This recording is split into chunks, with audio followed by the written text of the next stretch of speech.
It is high time you stop playing the blame game. That game has been on since the beginning. Adam, have you eaten the fruits that I said you should not eat? It was the wife that you gave to me. Woman, why have you done what you did? It was the serpent that gave me. Because the serpent has no mouth to talk, probably God felt, let's stop the game here because it's not a game that he plays. You should now take responsibility for what happens around you. Don't live your life to chances. Don't live your life to accidents. Don't live your life to luck. Somebody said to me yesterday, he said, people fail physically and they blame the spiritual. I said, wow, that's loaded. They fail physically and so they blame the spiritual. It's true that the spiritual controls the physical, but you have control over the spiritual. How? Matthew chapter 18 and verse 18, as I put it up there, says this, and I want to read it the way it is from the King James Version. It says, verily I say unto you. When the Bible uses the word verily, there is an emphasis on what wants to be said, or what is to be said, or what is going to follow. Verily, there is an emphasis on it. You see, the thoughts that I share with you here, they are not religious thoughts. No, it has nothing to do with religiosity. Anybody can pick up these principles and you know what? You are a high flyer. You are going on. You keep moving. It says, verily I say unto you, and it is red ink. Jesus Christ, God incarnate, God in the form of man, God disguised as a man, God clothed in the body of a man, was the one talking here. Remember, he created the world and he created myself, and you also. He created every one of us. And so in his hands is what it takes to sustain us, to give us a beautiful life. God is more interested in your prosperity and your well-being than you are even interested yourself. And I'll take that again because in case somebody did not hear that, this might just be all that you need to hear. That God is more interested in your well-being and prosperity than you are interested. And so that's why when you take some dangerous steps, he stands in the gap for you. So many dangerous steps that we take, and he stands in the gap for us. We lift our legs sometimes and we don't know where we want to place our legs. Sometimes we have thorns, broken bottles, and I'm talking about things that you cannot see. We have things that are dangerous. In fact, you are almost going to put your leg in the mouth of a scorpion. You're almost going to put your leg into the mouth of a snake, of a serpent. You're almost going to, jump into the mouth of a lion. And he silences them. No, come on, stop it. Because he has said, I will neither leave you nor forsake you. I shared with you yesterday about that pawpaw tree growing on blocks, cement. He was able to find his roots in God. That's why I said, find your roots in him. That's when these principles will work for you.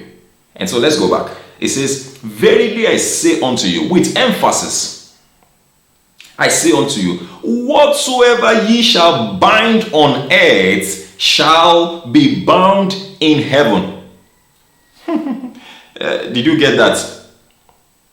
For those of you who went to, me, I didn't do plenty. I don't know how to speak big grammar. But at least I know that whatsoever means anything. Whatsoever mean whatsoever. Whatsoever mean no limits. Whatsoever mean no boundary. Whatsoever mean qualifications notwithstanding. Whatsoever means your connections notwithstanding. Yes, they say your allocation is determined by your location, but your location is in whatsoever. Whatsoever. Whatsoever. Yes, we are all sent to different people, different places in the world, but the Bible still reckons, or is still standing on the fact that wherever we sow seeds, wherever the sole of our feet shall touch, we have taken over. And so while others are not doing well in the same place, you are doing well. And Isaac sowed in the land. And Isaac sowed in the land. Genesis 26 verse 12 downward. And Isaac sowed in the land, and he became great. He became very great, until he became an envy. Whatsoever ye shall bind. So we have dealt with whatsoever. Now binding. The word binding was replaced in some, or in another version of the Bible, with allow. Allow. And so it reads, whatsoever ye shall allow on earth. Do you now agree with me that the bulk of your life is in your hands? The bulk of your life, the bulk of your life, the totality of your life, he has placed it in your hands. The image you share with God is the image of the ability to make choices. I mean, one of the characters in that image is the ability to make choices. And so you can even make a choice as to whatsoever you allow in your life. You see poverty in your life, you allow it to stay, it will stay. Some of you, a lot of people are romancing poverty. So a lot of people are romancing health challenge. Hey, this my, hey, I hope this my thing, this my that, this my this. It has become your own. You have so attached yourself to it. You have so become a family that it has become your own. Headache, high blood pressure, rheumatism, or what do you call it, that one in the leg, the pains of the joints. When people start growing old in my family, this is what always happened to them, or it has started in are you not giving permission to it to happen? Don't do that. If it has been happening, then it has to stop with you. It has to stop with you. And you know what? You can stand on this authority and say, Jesus Christ said to me, whatsoever I allow on earth will be allowed for me in heaven. Take it from me. And that is how it's going to be. People die in your family. You don't cancel it. People die young in your family. People die of a particular ailment in your family, and you say, well, it has become genetic, it's genealogy. You know, that's the way my grandfather did it. That's the way. You are still doing things the way your forefather did it.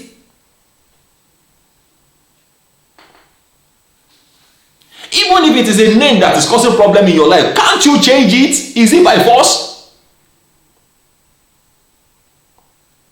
He changed the name of Abraham. Jacob's name too was changed. Their names were changed. Whatever you allow, whatsoever you allow, he said, whatever you bind on earth shall be bound in heaven. And so, bind means to allow or stop or disallow, because the remaining part says, and whatsoever ye shall loose on earth shall be loosed in heaven. Did you notice an order? You discover that the order is the order of earth to heaven. So stop blame the spiritual for your physical problems. Stop blaming the spiritual. That's a message for you. And share this video with others.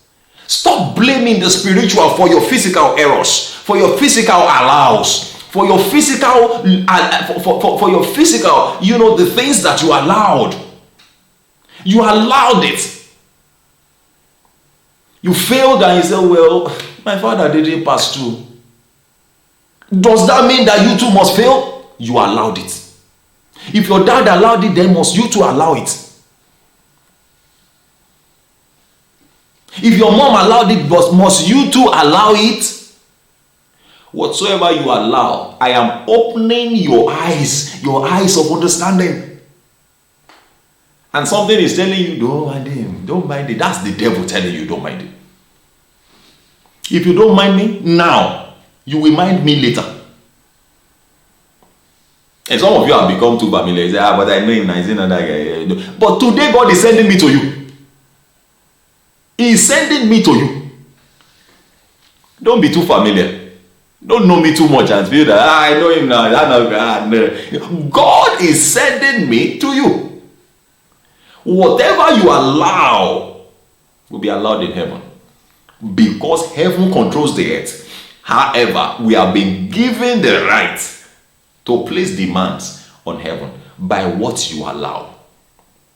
Whatsoever you allow. Anything. So whatever you see playing around your life, you allowed it. You say, did Joseph leave Joseph alone? You are not Joseph. Did Joseph being sent away by his brothers, being sent to prison, did he allow it?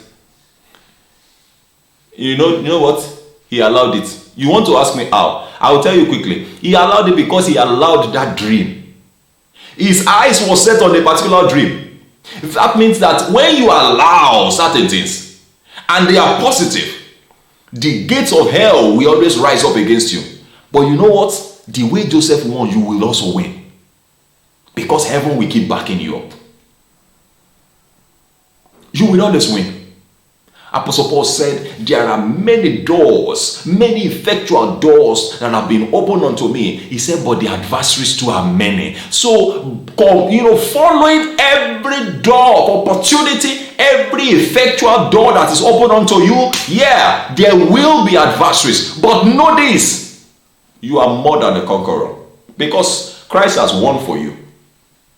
I don't want this video to be too short, to be too long, so that you are able to, you can watch again and again, and share with others. This is the turning point for your life. It's a turning point in your life. It's a turning point. If you will take advantage of it. If you will begin to look at your life now and say, this, I don't want it again in the name of Jesus. This, I don't want it again in the name of Jesus. Make it consistent. Let it become a part of you for the next 7 days. Keep waking up and saying it. You wake up at night, say it. I don't want this thing again in my life. I don't want this again in my life. I don't want this again in my life. In the name of Jesus. You will share your testimony. Thank you very much for watching. My name is Olukunle Abrahams. God bless you. And please do still share this video with others. Bye-bye. See you again, of course, in my next video.